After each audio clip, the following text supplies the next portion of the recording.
Mid-1942, Southwest Pacific.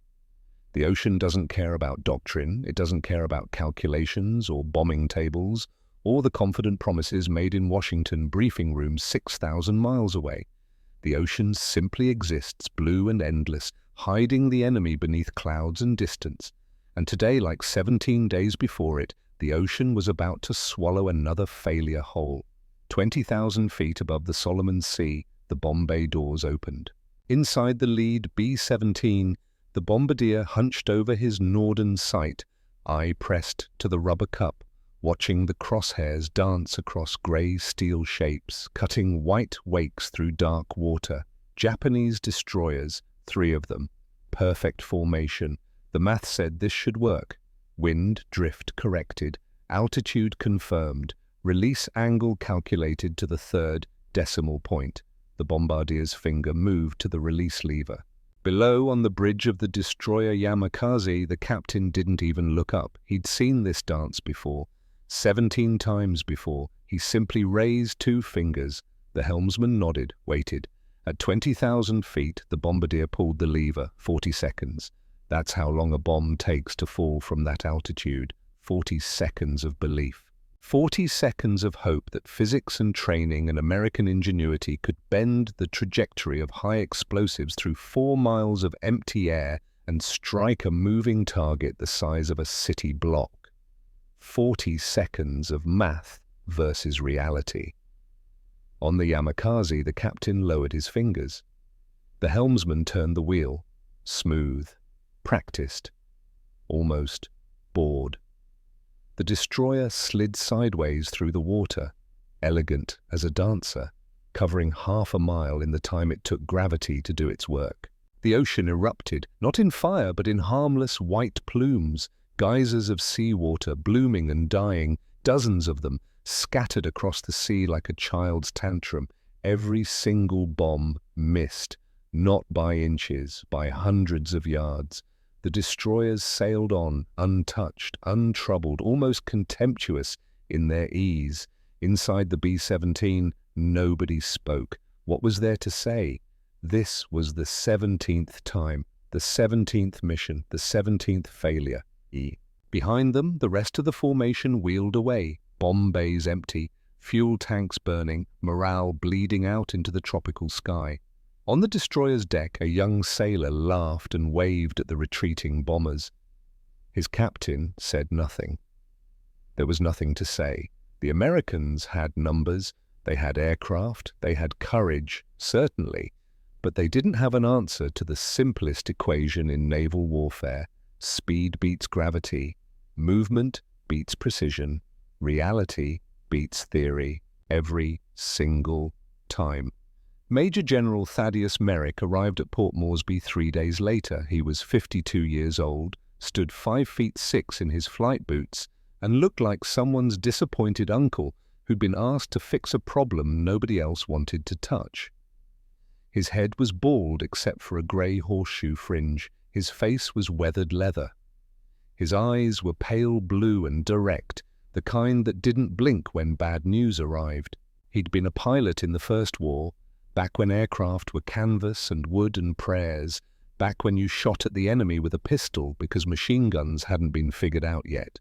He'd survived that war by ignoring half the rules and inventing the other half.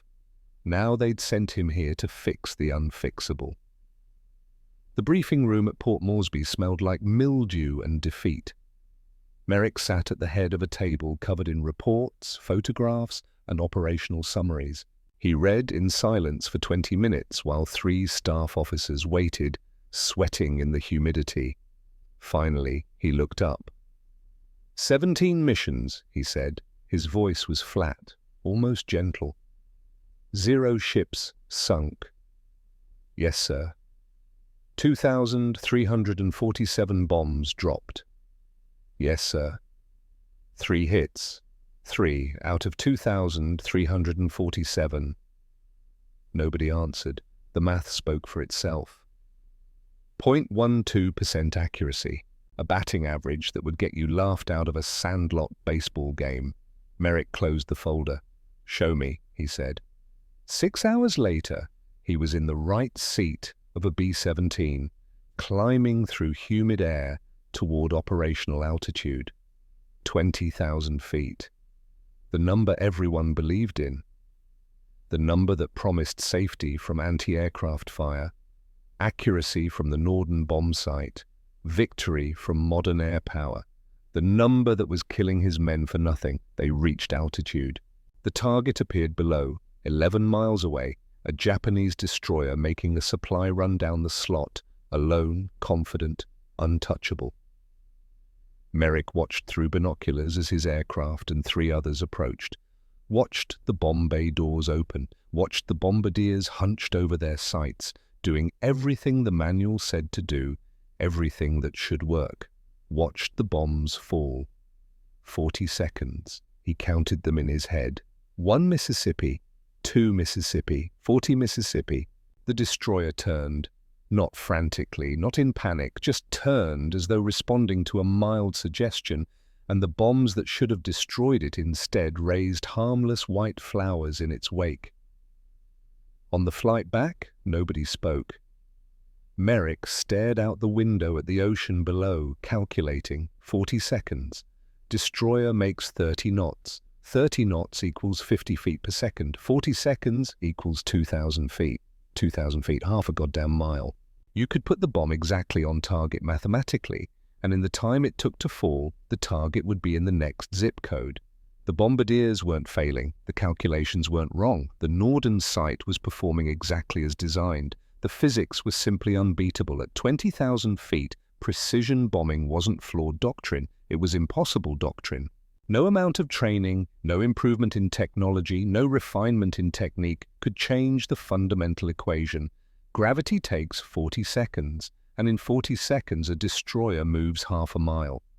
The future of warfare that the Army Air Forces had promised, safe, accurate, decisive bombing from high altitude, was a beautiful dream that died on contact with moving targets.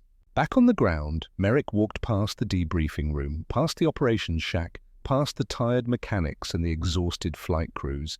He walked until he found a quiet corner of the airfield where a group of fighters sat under tarps. Old P-40S mostly, tired birds, patched and repainted. He stood there for a long time, remembering. 1917. France. Flying a Sopwith Camel at 200 feet, shooting at German trenches with a Lewis gun. The world a blur of mud and wire and muzzle flash, no precision, no doctrine, just speed and violence and getting close enough to matter. They'd called it insane, but it had worked. Merrick turned and looked back toward the bomber flight line. Massive 4-engine birds designed to climb high and drop their loads from safe altitude, built on the promise that technology could win wars from a distance. That promise was dying 17 times in a row. If you wanted to hit a moving ship, you couldn't hide in the clouds. You had to go down, down into the spray, down into the anti-aircraft fire, down where the destroyers could shoot back. And if you went down there with machine guns, you'd accomplish nothing. Rifle-caliber bullets would skip off a destroyer's hull like rain off a tin roof. You needed something bigger, something that could crack steel, something that could punch through armor and detonate inside a ship's vitals. You needed a cannon. The thought arrived fully formed, absurd and obvious at the same time. A cannon. On an airplane. Merrick started walking. He knew exactly where to find one. The supply depot sat at the edge of the airfield, a sprawling collection of Quonset huts and open-sided warehouses stuffed with the detritus of modern warfare. Merrick walked past crates of ammunition, stacks of spare engines, pallets of rations slowly rotting in the tropical heat. And there in the back corner of a warehouse that smelled like cosmoline and rust, he found them. Cannons, dozens of them, 75mm M1897 field guns, relics from the First War, designed by the French to crack German bunkers, and sitting here in the Pacific gathering dust because nobody knew what else to do with them. Merrick stopped in front of one, ran his hand along the barrel. It was cold despite the heat, the metal smooth under his palm, The barrel was 8 feet long. The whole assembly weighed over 1,000 pounds. It fired a 15-pound shell with enough force to demolish concrete fortifications. On the ground, bolted to the earth, it was a precision instrument. On an aircraft. "They'll say it's impossible," he said aloud, to nobody. Behind him, a voice answered, "They already have, sir." Merrick turned. A man in grease-stained coveralls stood there, maybe 38, 40 years old, holding a clipboard like a shield. Chief Engineer Carlson. Merrick had read his file. Brilliant with aircraft, terrible with people, the kind of man who saw problems as puzzles and didn't understand why others got angry when he pointed out their mistakes. "Explain," Merrick said. Carlson hesitated, then shrugged, apparently decided truth was safer than politics. "A year ago, one of my engineers proposed mounting a 75mm gun on a B-25 Mitchell for anti-ship work, low-altitude attacks." He paused. "The proposal was rejected." "Why?" "Recoil, sir. When this gun fires, it generates tremendous backward force. On the ground, you bolt it to the earth. In a tank, you've got 30 tons of armor to absorb the shock. But in an airplane..." Carlson shook his head. The engineering assessment was clear. The recoil would shear rivets, buckle the airframe, possibly tear the nose section clean off. They called it a flying coffin. "They calculate this or test it?" The question hung in the air. "Calculate, sir. The risk of actual testing was deemed too high. The chief engineer at the time said it violated fundamental principles of aviation design." Merrick looked back at the cannon, ran the numbers in his head. A B-25 Mitchell bomber, twin-engine, medium-range, built tough. The airframe was overbuilt, designed to take punishment. The nose was glass, sure, home to the bombardier and his precious Norden sight. But what if you ripped out the glass, replaced it with steel, bolted the cannon directly into the frame? The weight would be catastrophic. The balance would be ruined. The recoil might destroy the aircraft on the first shot. But what if it didn't? What if the calculations were wrong? What if caution was just another word for fear? What if the only way to know was to build it and find out? "How long to build a prototype?" Merrick asked. Carlson stared at him. "Sir, I just explained." "How long?" The engineer's mouth worked silently for a moment. Then, like a man jumping off a cliff, he answered, 6 weeks, if we work around the clock. If I can pull men from other projects. If..." He stopped, shook his head. "Sir, I can't guarantee it won't explode on the first test." "I'm not asking for guarantees," Merrick said. He turned to face Carlson directly. "I'm asking if you can build it." Silence. Outside, a patrol flight took off, engines roaring. The sound washed over them and faded. Carlson looked at the cannon, looked at Merrick. Something shifted behind his eyes, maybe calculation, maybe curiosity, maybe the same insane hope that had made someone propose this idea a year ago before sensible people shot it down. Maybe the understanding that 17 failures in a row meant it was time to try something different. "Yes, sir," he said quietly. "I can build it, then build it. Sir, I'll need authorization." "Approval from..." "You have authorization, mine. Start tomorrow." Carlson opened his mouth, closed it, looked like he wanted to argue, then thought better of it. "Yes, sir," he said again. Merrick nodded and turned to leave. Made it 3 steps before Carlson spoke again. "General?" Merrick stopped. "What do we tell anyone who asks what we're building?" Merrick thought about that. Thought about the reports he'd read. 17 failures, 2,000 bombs wasted, men dying because the doctrine didn't work and nobody was willing to admit it. Thought about physics and 40 seconds and the half-mile gap between theory and reality. "Tell them," he said slowly, "that we're building an answer." 6 weeks became a controlled disaster.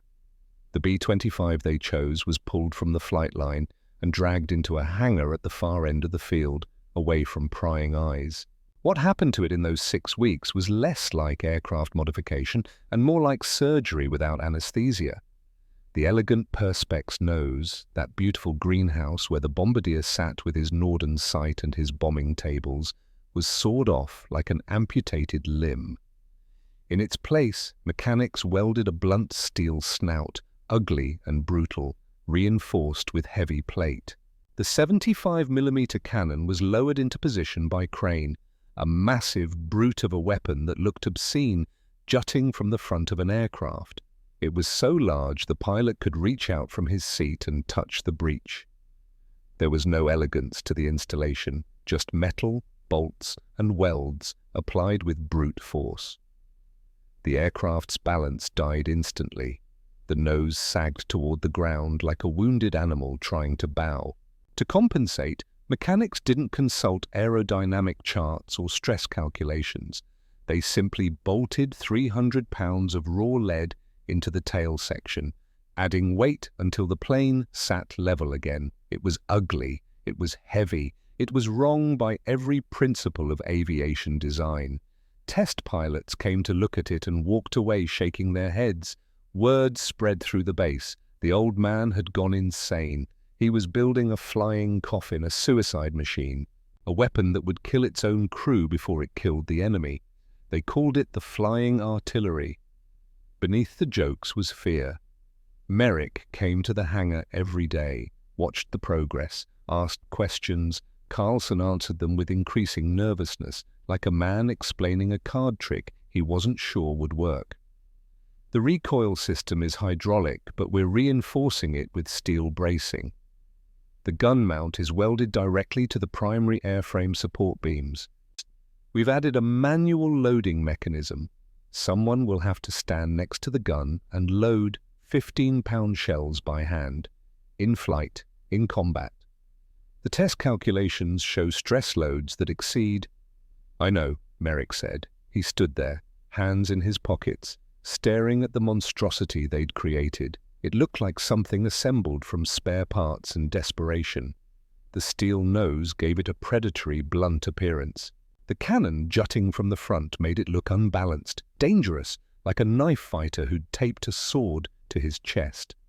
Behind him, Carlson cleared his throat. "General, I have to ask, what if this doesn't work?" Merrick didn't turn around. "Then we'll find out what doesn't work," he said, "and we'll fix it. And if we can't fix it," now Merrick turned, looked at the engineer directly, "then at least we'll know we tried something," he said quietly. "Because doing the same thing 17 times and expecting different results isn't strategy. It's insanity." Carlson nodded slowly. "When do we test it?" Merrick looked back at the aircraft. 6 weeks of welding and bolting and praying. 6 weeks of building something that every textbook said couldn't exist. "Tomorrow," he said. "Dawn." That night, Merrick sat alone in his quarters. On his desk was a manual. Precision Bombing Doctrine, Army Air Forces 1940 edition. He'd been reading it, trying to understand where the faith in high-altitude bombing came from. The answer was on every page. Certainty. The absolute belief that technology had made war scientific, that altitude meant safety, that the Norden bomb site could drop a bomb into a pickle barrel from 20,000 feet. The manual was beautiful, confident, detailed, and it was killing his men. Merrick closed it, stared at the cover for a long moment. Then he picked up a pen and wrote across it, "Designed for stationary targets." He set the pen down. Tomorrow, they'd find out if physics could be bent, if doctrine could be broken, if a cannon could fly. If it worked, everything would change. If it didn't, he'd be explaining to a board of inquiry why he'd wasted 6 weeks and significant resources on an idea everyone else had already deemed impossible. Outside, the tropical night pressed against the windows. Somewhere in the darkness, Japanese destroyers were running supplies down the slot, untouched, confident, undefeated.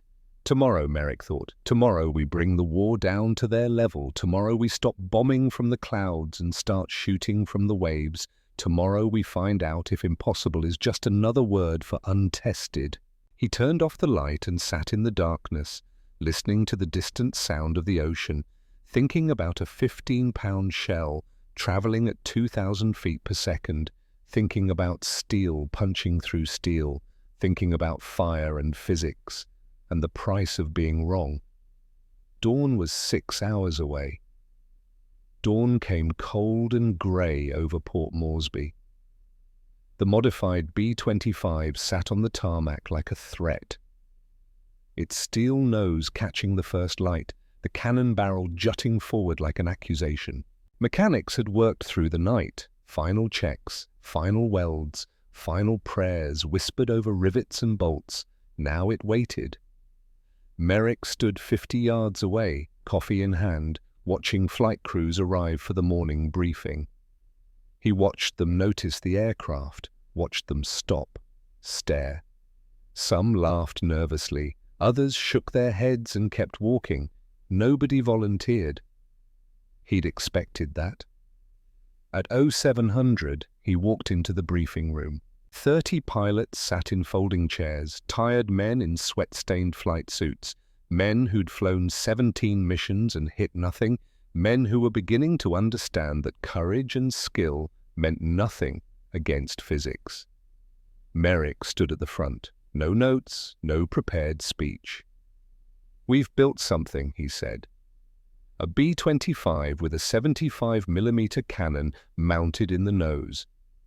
It's never been tested in flight. The engineers say it might tear itself apart when fired. It might stall. It might simply fall out of the sky. Silence. "I need a pilot and a loader. Volunteers." The silence deepened. Men looked at their boots, at the ceiling, at anything except Merrick's face. He didn't blame them. He was asking someone to climb into an aircraft that violated every principle of flight, to fire a weapon that might destroy them, to test an idea that had already been rejected by people smarter than any of them. He was asking someone to die, possibly for an answer. 30 seconds passed.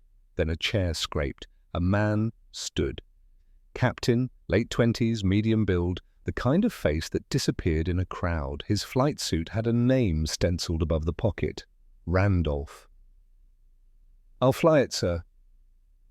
Merrick studied him. "You know what you're volunteering for?" "Yes, sir." "A test flight that might kill me." Randolph's voice was steady, matter of fact. "But sitting here flying the same failed missions will definitely kill me. At least this way, maybe we learn something." Another chair moved. Younger man, couldn't be more than 19, 20 years old. Thin, nervous hands, eyes that had seen too much, too fast. Corporal's stripes. "I'll load, sir." "Name?" "Hayes, sir." "You understand the job? You'll stand next to a cannon that's never been fired from an aircraft. You'll handle 15-pound shells in turbulence, in G-forces, possibly while the plane is coming apart around you." Hayes swallowed, nodded. "Yes, sir, I understand." Merrick looked at them both. 2 men, 2 volunteers, 2 people willing to climb into something impossible because the alternative was continuing to fail.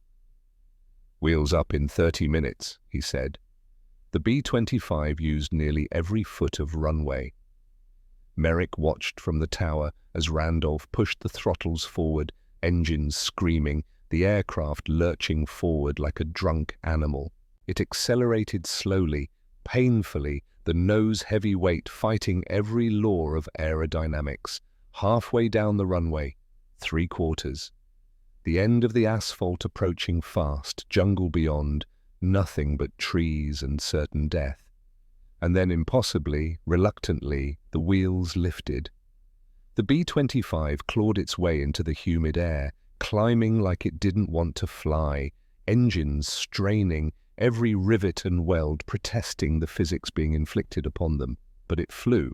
Carlson stood next to Merrick, binoculars raised, watching the aircraft disappear into the morning haze. "Jesus," he whispered. "Not done yet," Merrick said.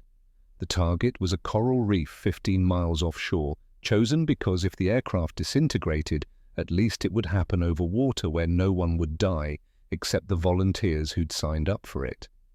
Inside the cockpit, Randolph fought the controls. The B-25 handled like a dump truck welded to a battering ram. Every input felt wrong. The nose wanted to drop. The tail wanted to rise. The aircraft didn't fly so much as force itself through the air, through sheer engine power and stubbornness. Behind him, in the position where the bombardier used to sit, Hayes stood next to the cannon. The breech was massive. The barrel extended forward through the steel nose, 8 feet of rifled metal pointing at empty sky. Next to it, secured in a rack, were 6 shells, each one 15 pounds of high explosive wrapped in brass and steel. Hayes looked at them, looked at the cannon. His hands were shaking. In his headset, Randolph's voice crackled. "Target in sight, 2 minutes." Hayes gripped a shell, lifted it. The weight was awkward, ungainly, like trying to carry a sleeping infant made of iron. He positioned it in front of the breech. The aircraft bucked. The shell slipped. Hayes caught it, heart hammering. "Steady back there." "Yes, sir," Hayes lied. The coral reef appeared below, a lonely circle of broken stone and white water, miles from anywhere, witness to nothing except seabirds and the occasional patrol boat. Randolph pushed the nose down, descended to 200 feet. The ocean rushed past below, blue turning to grey-green, details emerging. Waves, foam, the shadow of the aircraft racing across the surface. 100 feet, the reef was dead ahead, half a mile. "Loading," Hayes said. His hands moved, training taking over. Fear pushed down into some locked compartment where it could scream all it wanted as long as it didn't interfere. He positioned the shell, shoved it forward into the breech. The mechanism accepted it with a solid, mechanical click. Hayes slammed the breech closed, locked it. Gun ready. Randolph's world narrowed to a ring sight, bolted to the dashboard. Crude, simple, an iron circle and a post, no computers, no calculations. Just aim the entire aircraft at the target and hope. He centered the reef in the sight, adjusted for wind, took a breath, squeezed the trigger. The world stopped. For one split second, forward motion arrested. The B-25 slammed into an invisible wall. 8 tons of recoil concentrated into a single moment of physics, saying no. Randolph felt his body snap forward against the harness, felt his vision blur, felt every rivet in the aircraft scream. The cockpit filled with smoke, choking white clouds that tasted like cordite and burnt metal. The sound was beyond sound, a physical force that hit eardrums and kept hitting, reverberating through the airframe, through bones, through reality itself. And then the aircraft was falling, not stalling, falling, nose down, controls slack, engines still running, but the aircraft no longer responding, simply dropping toward the ocean like a stone wrapped in aluminum. Hayes was thrown against the bulkhead. The empty shell casing clattered across the floor. Smoke filled his lungs. Randolph pulled back on the yoke. Nothing. Pulled harder.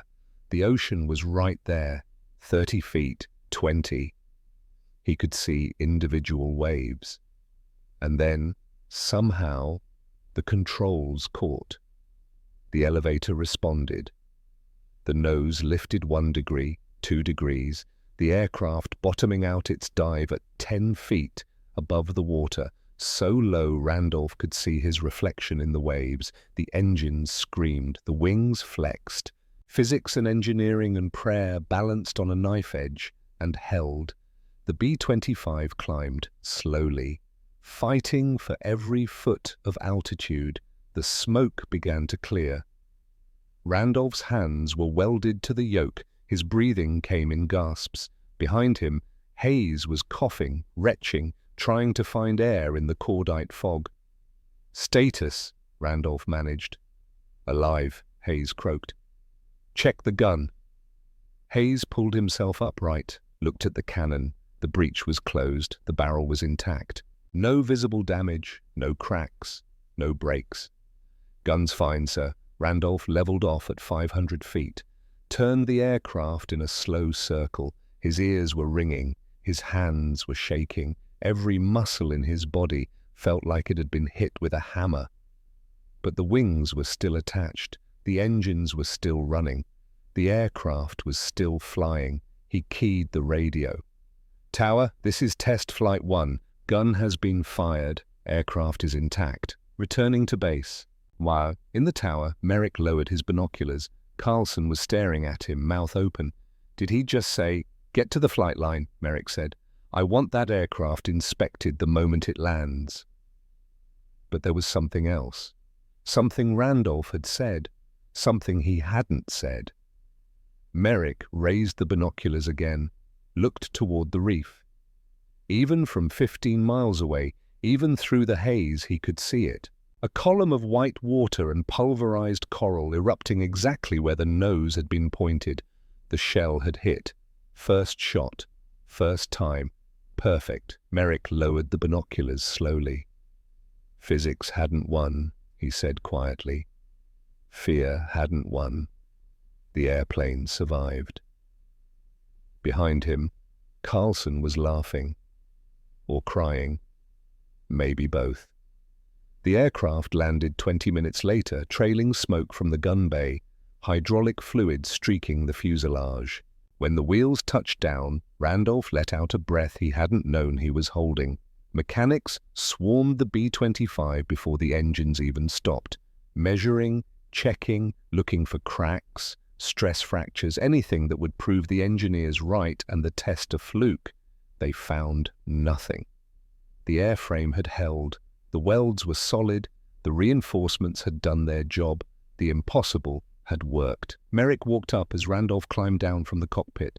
The pilot's flight suit was soaked with sweat. His face was pale, his hands were still shaking slightly. "How bad?" Merrick asked. Randolph thought about it. About the moment the aircraft had stopped in mid-air. About falling toward the ocean with dead controls. About smoke and terror, and the certainty of death. "Bad, sir," he said honestly. "Worst 3 seconds of my life. And I want to do it again." Merrick smiled, not a big smile, just a slight curve of the lips, satisfaction. "Good," he said, "because we're going to need a lot more than one shot." 3 weeks became a crucible. The single test flight became 2, then 5, then 20. The single aircraft became 3, then 6. Merrick pulled pilots from bomber squadrons and fighter groups, men who were tired of missing, tired of failing, willing to try something insane because insane was better than irrelevant. They learned to fly the B-25 gunship. It was not a forgiving teacher. The aircraft handled like a freight train with wings. It didn't want to climb, couldn't turn worth a damn. The nose-heavy weight made every maneuver an argument with physics, but it had one virtue that forgave all sins. It hit what it aimed at. The training evolved through trial and error and near-death experiences. Pilots learned that the cannon was fixed forward, didn't swivel, didn't traverse, didn't forgive mistakes. To aim it, you aimed the entire aircraft, which meant diving straight at the target. No weaving, no evasion, no last-second adjustments, just a long, terrifying approach run directly into whatever guns were shooting back. The pilots called it bore sighting. It felt like playing chicken with death at 200 miles per hour. They practiced on wrecks, old merchant hulls run aground in shallow water, rusting monuments to earlier failures. Day after day, the B-25 screamed in at mast height, fired, pulled up, came around for another run. The sound became familiar, the roar of engines at full throttle, the crack of the 75mm, the secondary explosion as 15 pounds of high explosive found something flammable. Hayes and the other loaders learned their own brutal rhythm. Shell up, breech open, slam, lock, brace. 15 pounds, again in turbulence, in G-forces that tried to drive them to their knees, in smoke that filled the fuselage and made breathing an act of will. The job was simple in concept, nightmarish in execution. Stand next to a cannon that's recoiling with 8 tons of force. Grab a 15-pound shell from a rack that's vibrating and shaking, load it into a breech that's hot enough to burn skin, lock it down, tap the pilot's shoulder, brace for impact, and do it again, and again, and again. If the loader was fast, if he didn't black out from G-forces, if the pilot gave him clean runs, maybe 3 rounds per pass, maybe. One mistake meant circling back, exposing yourself to every gun on the target. Flying slow and level while they got a second chance to kill you. Mistakes were not repeated. By the end of week 1, 4 loaders had been replaced. Couldn't handle the physical demands, couldn't function in the smoke and chaos. Hayes wasn't one of them. The 19-year-old learned to move like a machine, developed calluses on his hands, developed a rhythm that synced with Randolph's flying. Shell, load, brace, shell, load, brace. His world shrank to 15 pounds of steel and the endless repetition of violence. He got good at it. They all did. By the 3rd week, Merrick had 20 operational crews, 20 aircraft, 20 teams who could put a 15-pound shell into a target the size of a door from 800 yards while flying 50 feet above the ocean. The transformation was remarkable. Men who'd been exhausted and defeated 3 weeks ago now walked with purpose. They'd found something that worked, something that mattered, something that hit back. The jokes stopped. The skepticism vanished. Word spread through the base. The flying artillery wasn't a suicide weapon anymore. It was a precision instrument, a hunter. Men painted names on the steel noses. Hammer. Fist. Reckoning. Payback. More guns were mounted, more crews trained, and everyone understood the truth. This weapon wasn't a gimmick. It was an answer to a question the Navy couldn't solve. It was revenge for 17 failures. It was the future, ugly and brutal and unstoppable. On day 22, Merrick authorized the first combat mission. The target wasn't destroyers, not yet. Small steps. Supply barges running along the coast at dawn, wooden boats packed with ammunition and reinforcements, targets that couldn't shoot back effectively. 6 B-25 gunships took off at 0500. They returned 90 minutes later, 4 barges destroyed, 3 damaged, 0 aircraft lost. The gun camera footage showed something the high-altitude bombers had never achieved: precision violence, shells punching through wood, detonating inside hulls, turning boats into splinters and fire in single hits. Bombs often punched clean through wooden barges without detonating, leaving harmless holes. The 75mm didn't punch holes, it erased ships. One shell could turn a 60-foot supply barge into a debris field in under 2 seconds. The explosive force was so concentrated, so devastating, that survivors in the water reported boats simply disintegrating around them. Merrick watched the footage in silence, watched wooden boats vanish in fire and smoke, watched men jump into the water, watched the ocean swallow Japan's supply line. Again, he said, tomorrow, different barges. Day 23, 4 more barges destroyed. Day 24, 6 barges, 2 small cargo ships. Day 25, the Japanese stopped running supplies during daylight hours along that section of coast.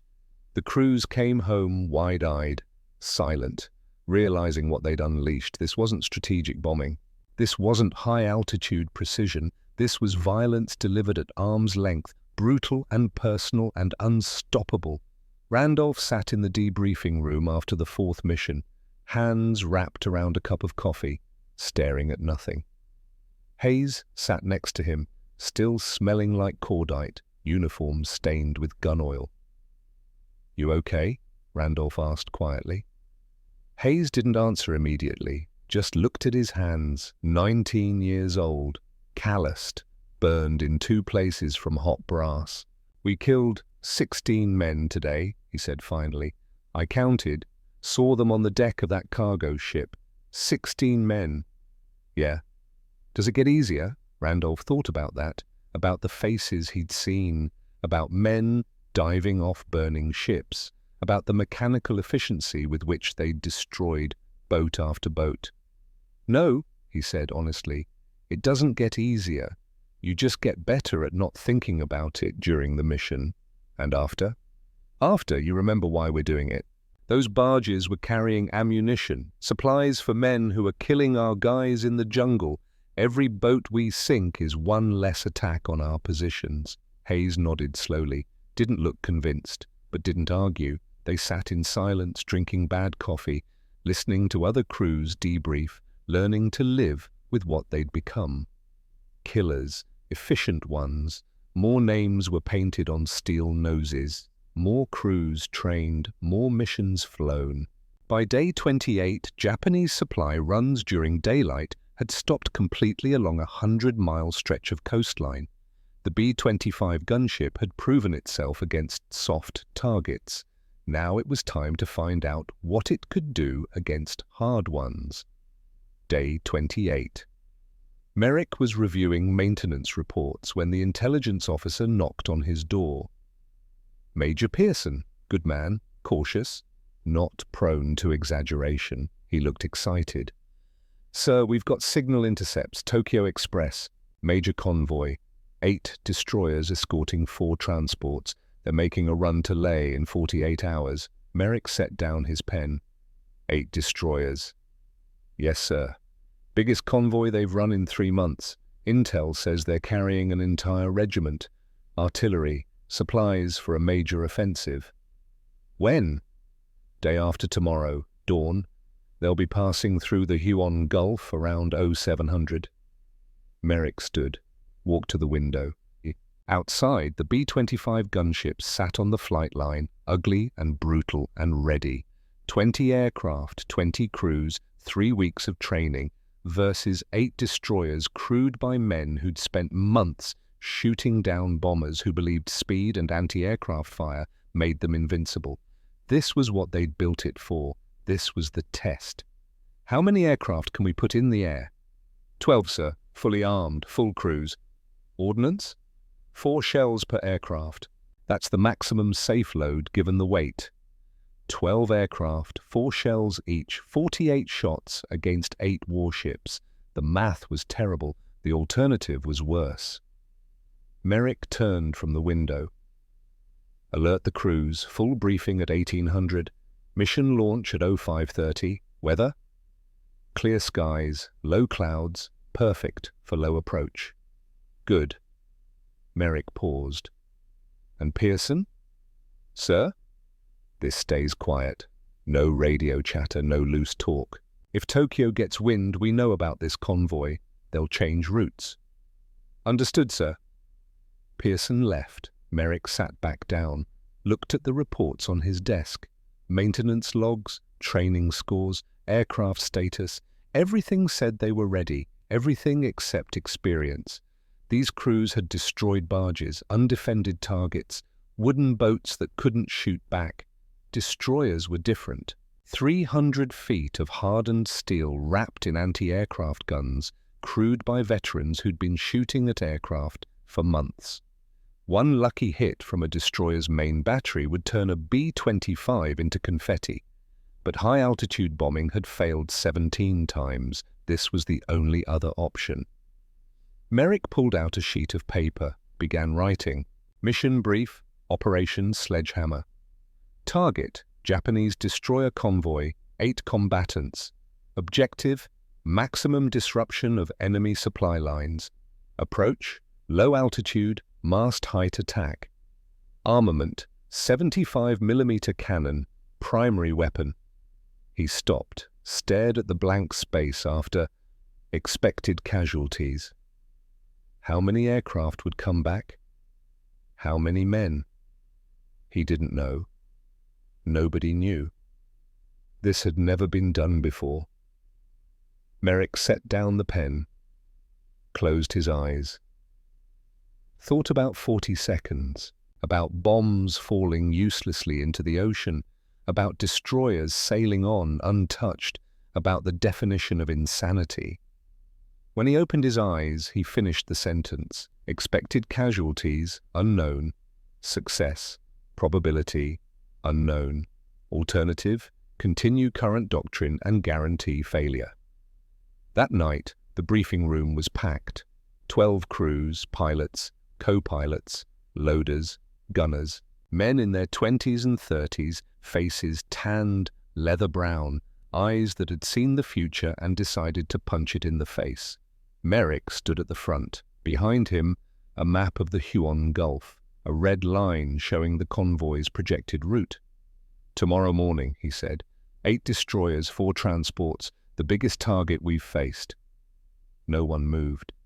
They'll see us coming, they'll shoot. They're good at it, they've been doing it for months. He paused. We're going in at 50 feet. We're going in fast. We hit the destroyers first. Ignore the transports. The destroyers are the threat. Randolph raised his hand. Rules of engagement, sir? Make every shot count. Bore sight if you have to. Get close enough to see their faces. 4 shells per aircraft. Don't waste them, someone whispered. Jesus. Questions? Silence. These men knew what tomorrow meant, knew that some of them might not come back, knew that they were about to test whether courage and innovation could beat experience and firepower, knew that the entire future of air-sea warfare might pivot on what happened in the next 12 hours. Merrick nodded once. Wheels up at 05:30. Get some sleep. You'll need it. The room emptied slowly. Merrick stood alone, looking at the map, at the red line, at the future. Outside, mechanics worked through the night, loading shells, checking guns, fueling aircraft. In the barracks, men wrote letters they hoped wouldn't need to be mailed. Randolph sat on his bunk, pen in hand, staring at blank paper. What do you write? What do you say to people who might be reading this because you're dead? He thought about it for 10 minutes, then wrote 4 words. I tested something impossible. Sealed it, put it in his footlocker, lay down and tried to sleep.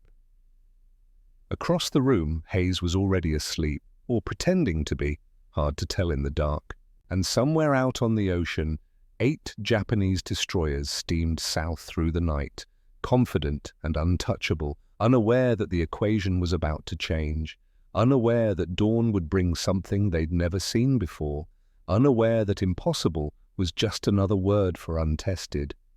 Dawn was 7 hours away.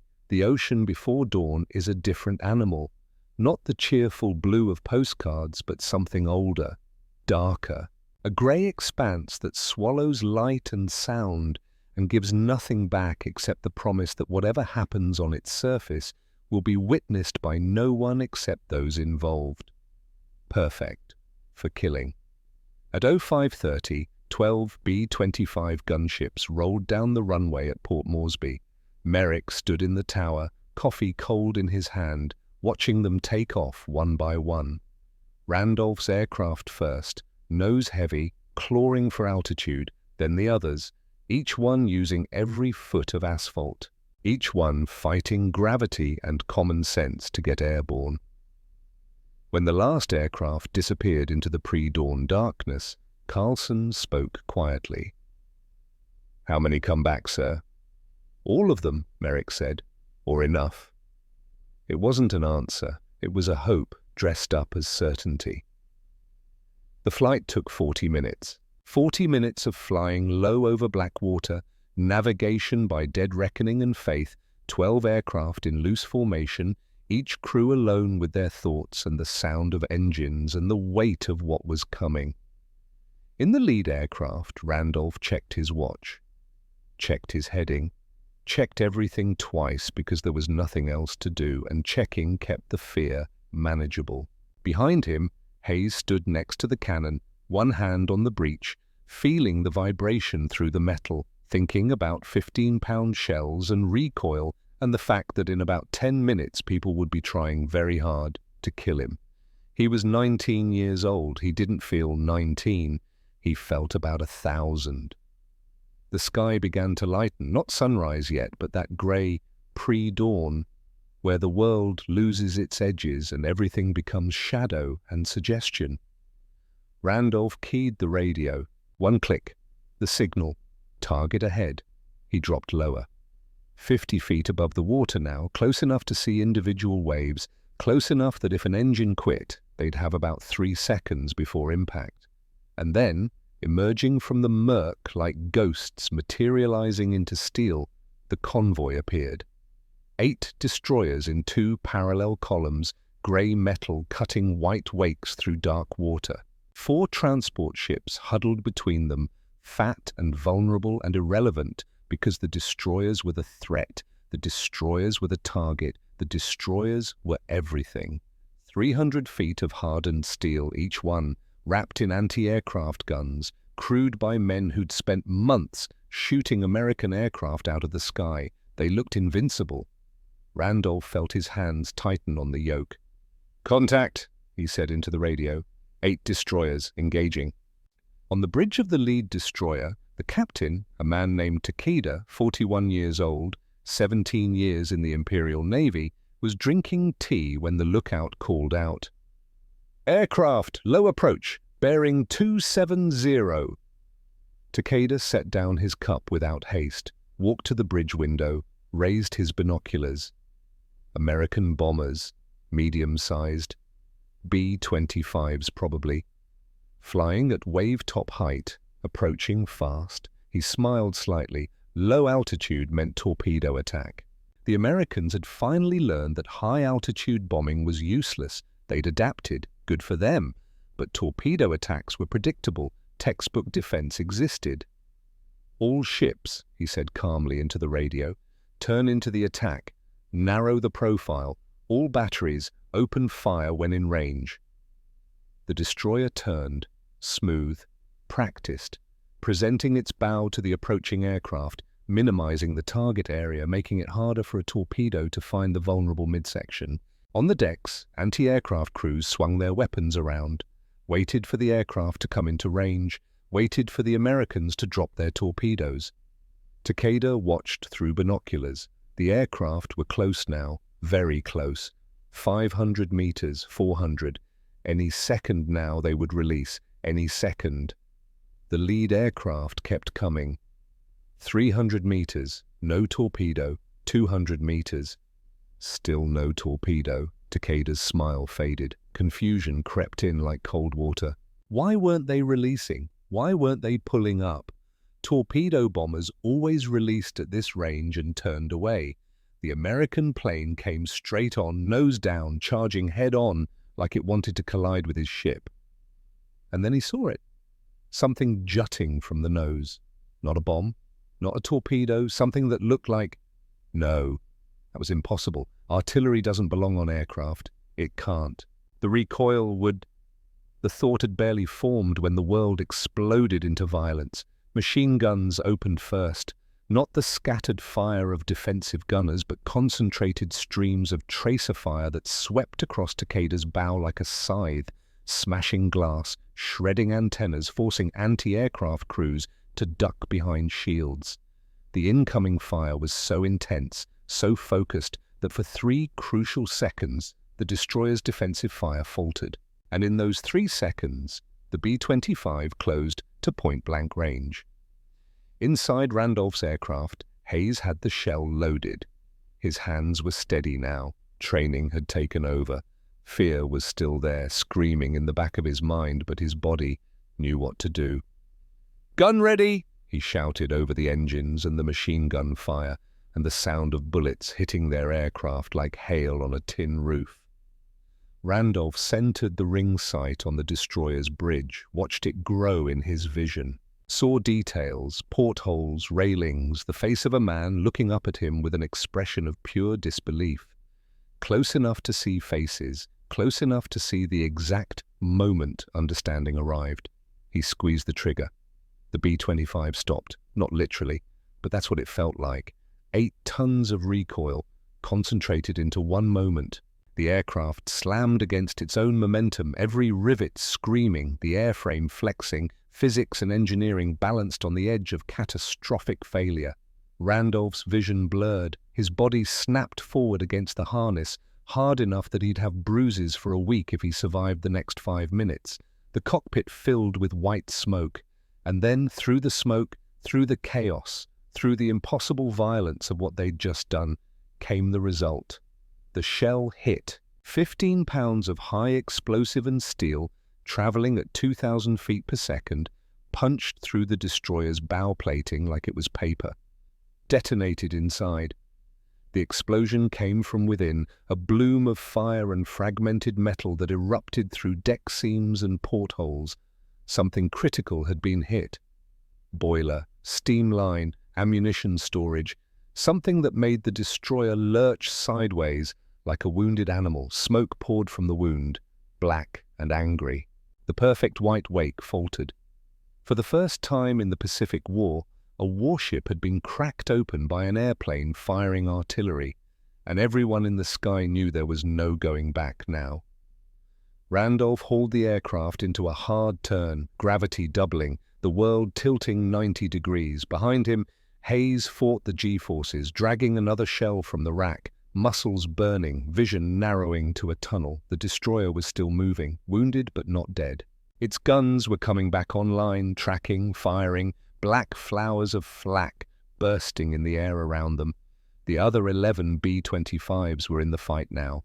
The ocean became chaos, aircraft screaming in at mast height, destroyers turning, firing, their perfect formations breaking apart, shells and bullets crossing paths in the grey dawn light, machine gun tracers like orange threads being woven through smoke and steel. Randolph came around for his second run.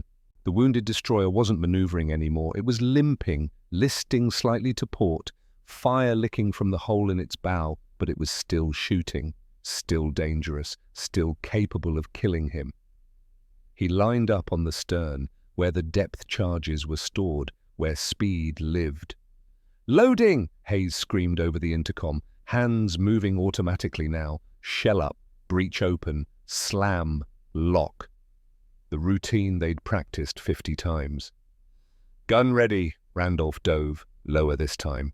30 feet above the waves, the destroyer filled his vision. He could see sailors running on the deck, could see gun crews tracking him, their weapons following his approach, could see the exact moment when they realized he wasn't pulling up.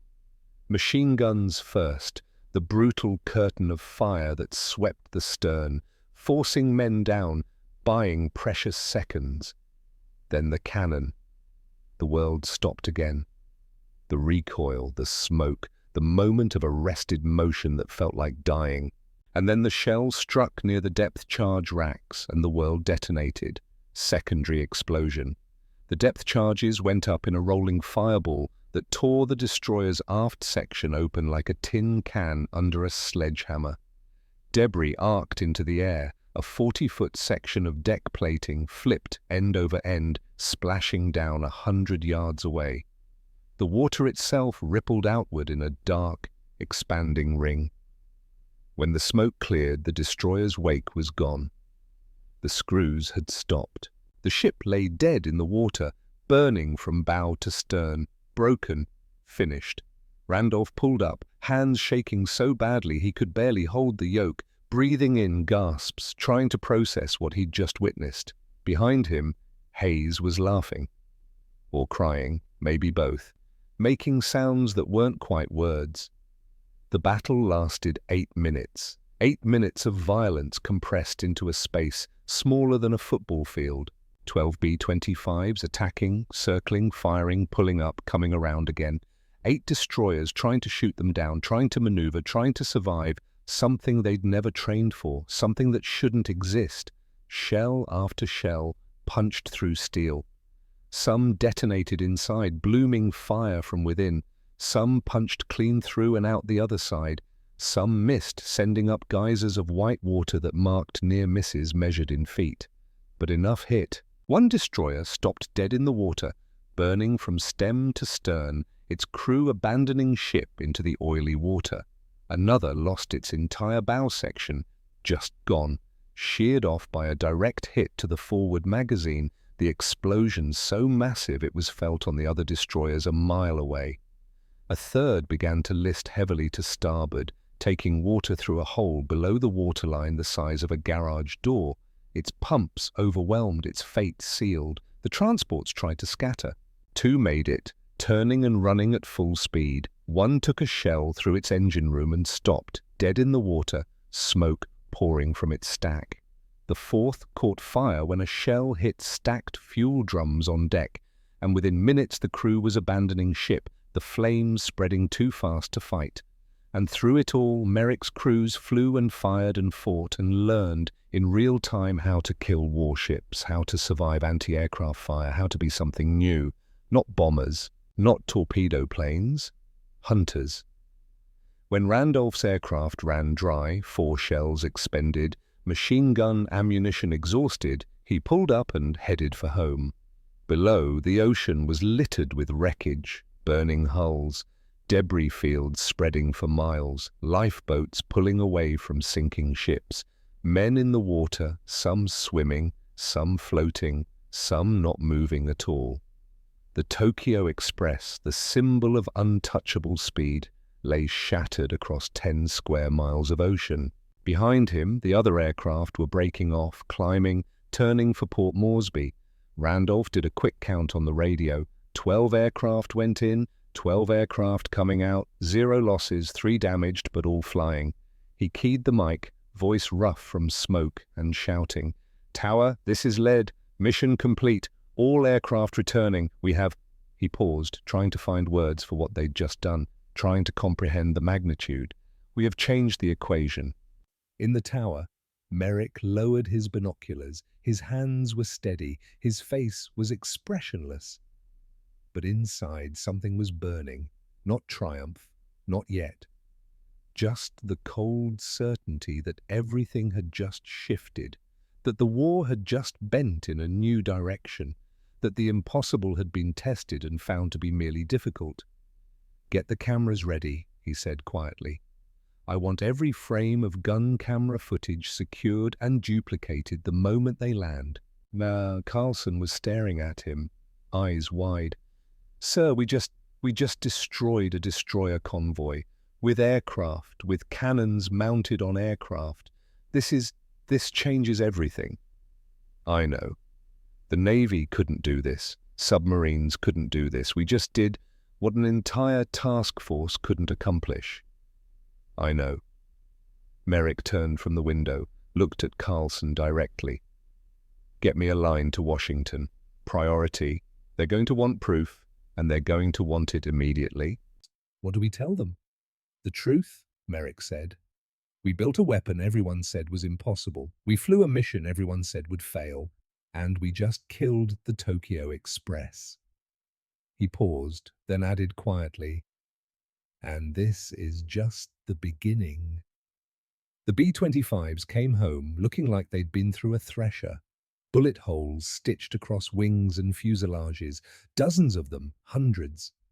Paint scorched black from muzzle blasts. One aircraft had a 3-foot section of its tail shot clean off, somehow still flying on luck and aerodynamics.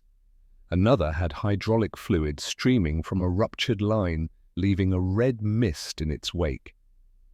But they all came home. 12 aircraft, 48 men, 0 fatalities, 2 wounded, neither seriously. Versus 2 destroyers sunk outright, 3 crippled and burning, 1 transport destroyed, the entire convoy scattered and broken. The equation of naval warfare had just been shattered. Speed was no longer enough. Anti-aircraft fire was no longer a shield. Distance was no longer safety. If an airplane could carry a cannon and survive long enough to use it, then the ocean had become a killing ground. The debriefing took 4 hours. Merrick sat in silence, listening to pilots describe the attack, listening to loaders talk about reloading under fire, about the heat and smoke and terror, listening to gunners describe destroyer crews abandoning ship, jumping into the ocean to escape the fires. The gun camera footage was grainy, black and white, shaky from the violence of combat, and undeniable, frame after frame showing aircraft approaching destroyers at wave-top height, muzzle flashes from the cannon, shells striking steel, explosions blooming from inside hulls, secondary detonations, ships listing, ships burning, ships dying. There was no arguing with it. No theory left to debate, no doctrine that could explain it away. The destroyer hadn't been damaged, it had been killed by an airplane that shouldn't exist, firing a weapon that shouldn't work, in a manner that violated every principle of modern warfare. Merrick ordered the footage duplicated, ordered photographs printed from every frame that showed a hit, ordered every scrap of evidence preserved, packaged, and prepared for immediate transport. Then he sat down and wrote a report. Not the usual military report, dry and technical and carefully neutral. Something else, something that captured what had just happened. Mission report, Operation Sledgehammer. Date, classified. Objective, engage and destroy Japanese destroyer convoy en route to Leh. Result, mission success. 2 destroyers confirmed sunk, 3 disabled and burning, 1 transport destroyed, convoy scattered, and mission aborted. U.S. casualties, 0 fatalities, 2 wounded, minor. 3 aircraft damaged, repairable. Ordnance expended, 48 75mm shells, approximately 12,000 rounds of .50 caliber ammunition. Analysis. High-altitude precision bombing doctrine has failed 17 consecutive times against moving naval targets. Low-altitude direct fire attack using 75mm cannon achieved immediate, decisive results on first operational deployment. Conclusion: the age of the invincible surface ship is over. Speed and maneuverability are no longer sufficient defense against air attack. New doctrine required immediately. Recommendation: maximum priority production of B-25G gunship variant.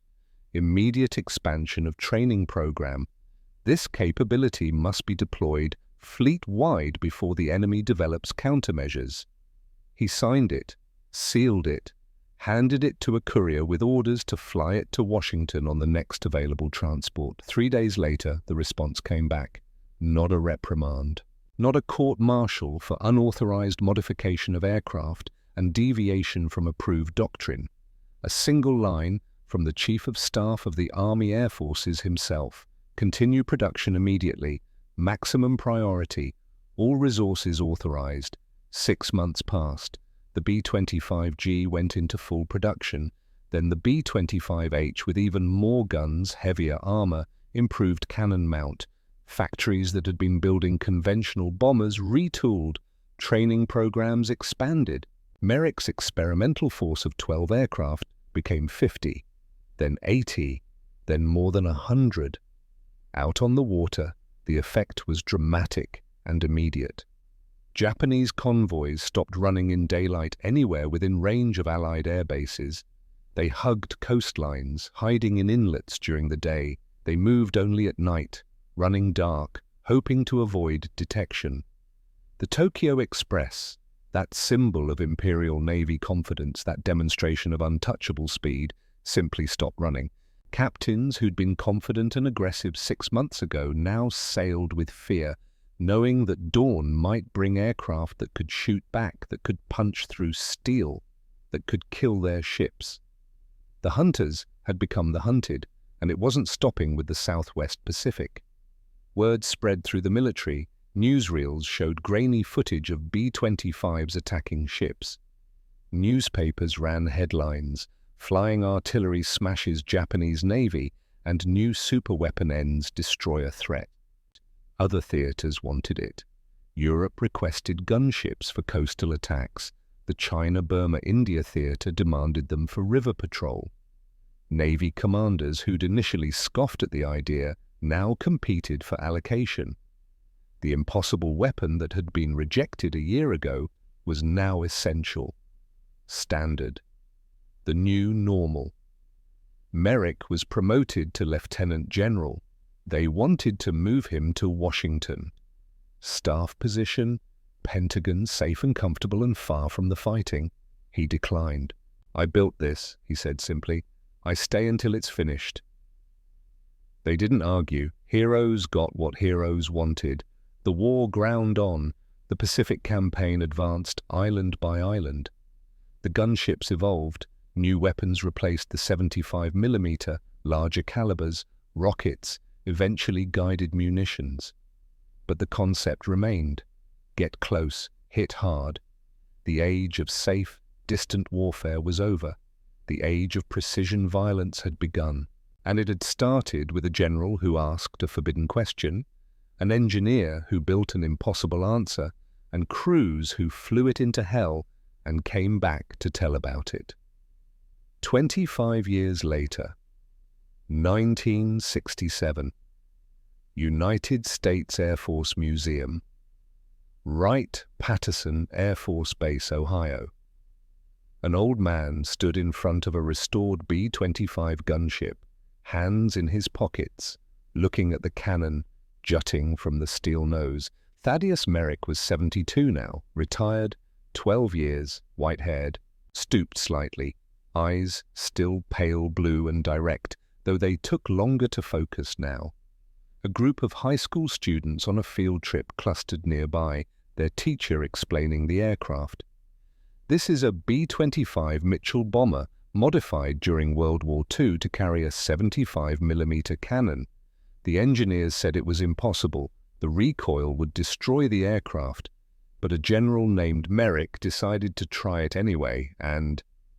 One of the students noticed the old man standing there. "Excuse me," the kid said. "Did you fly one of these?" Merrick turned, looked at the teenager, saw youth and curiosity, and the assumption that old men were mostly irrelevant. "No," he said. "I sent men to fly them. I stayed on the ground and watched." "That must have been scary. Sending guys to fly something that might blow up." Merrick smiled slightly. "It was," he said. "But you know what was scarier? Doing nothing. Watching men die in failed missions day after day, week after week, because we were too afraid to try something new." The teacher had come over now, recognition dawning on her face. "General Merrick?" she asked. He nodded.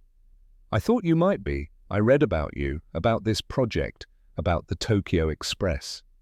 "It wasn't a project," Merrick said quietly, still looking at the aircraft. "It was a necessity."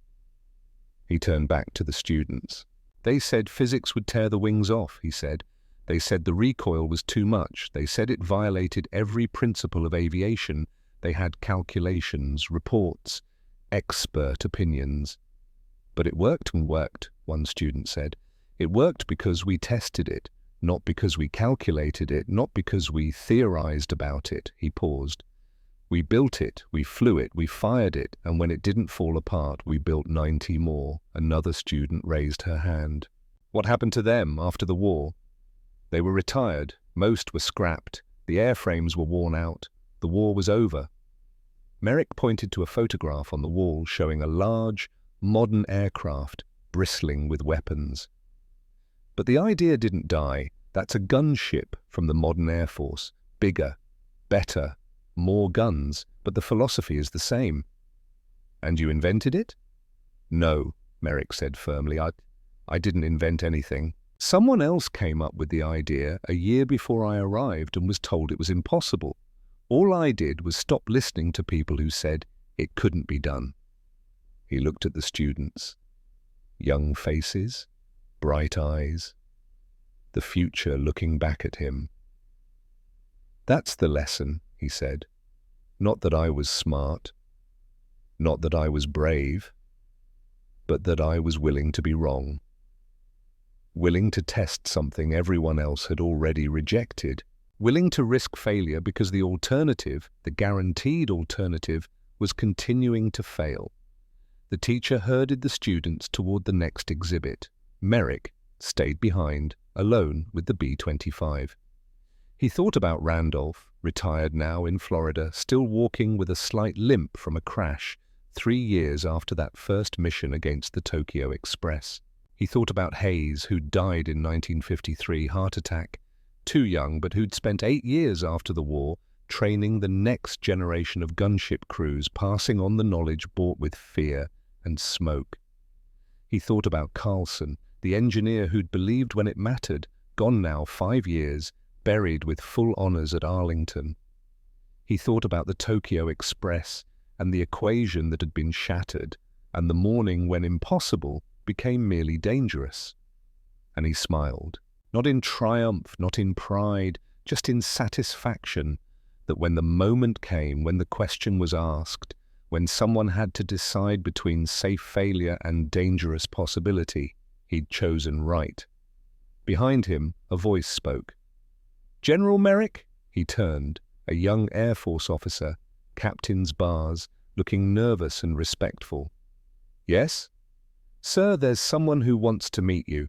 He flew gunships, a C-130S. He says you changed his life, changed the entire concept of close air support." Merrick nodded slowly. "Tell him I'll be happy to meet him, but first, tell him something for me." "Sir?" "Tell him I didn't change anything. I just stopped accepting that the old way was the only way." The captain saluted, left. Merrick stood there a moment longer, looking at the aircraft, at the cannon, at the impossible thing that had become real because someone asked the forbidden question and then dared to answer it. What if? What if we tried? What if we stopped calculating and started testing? What if impossible was just another word for untested? The museum was closing, lights beginning to dim, visitors filing out. Merrick touched the aircraft one last time, cold steel, silent now, but once, for a brief, violent moment in history, it had roared. He turned and walked toward the exit, footsteps echoing in the empty hall.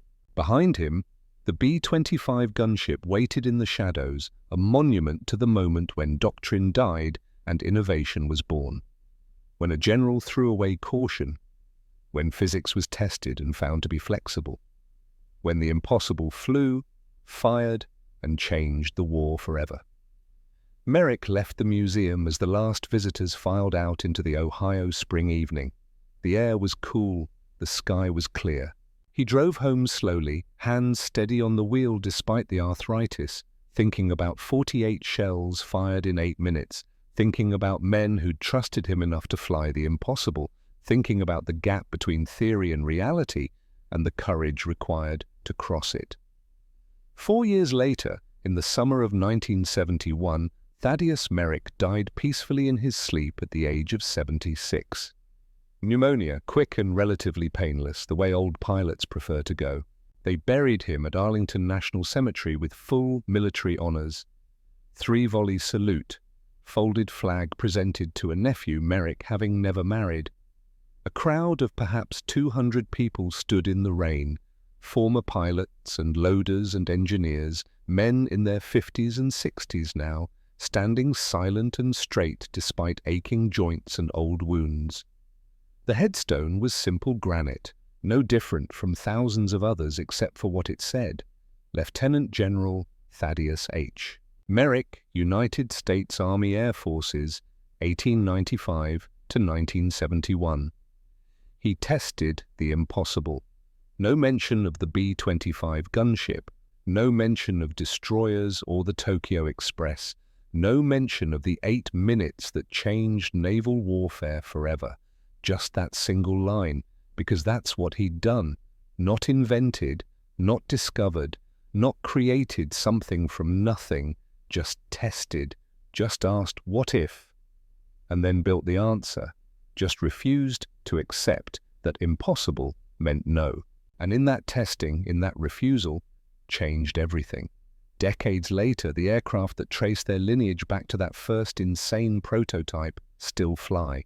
Different models, different weapons, different wars, but the concept remains unchanged. Close air support, precision fire from the air, loitering gunships that can stay over a battlefield for hours, providing cover, destroying targets, changing the equation. Every time one of those aircraft fires, there's an echo of that first shot over a coral reef in 1942, when Randolph pulled the trigger and the B-25 stopped in mid-air and everyone held their breath wondering if physics would win. The engineers had said it couldn't be done, the manuals had called it suicide, the doctrine had deemed it impossible. But Merrick had asked the only question that mattered: has anyone actually tried? And when the answer was no, he built it anyway. Built it and flew it and fired it and proved that impossible is just another word for untested. That's the legacy, not the aircraft, not the weapons, not even the victories. The legacy is simpler. When everyone says it can't be done, build it anyway. When the doctrine says it's impossible, test it anyway. When physics says it won't work, try it anyway. Because sometimes, not always, but sometimes, impossible is just the word people use for things they're too afraid to attempt. And sometimes, when you attempt them anyway, when you build the answer that everyone says doesn't exist, when you fly the mission everyone says will fail, sometimes you change the war.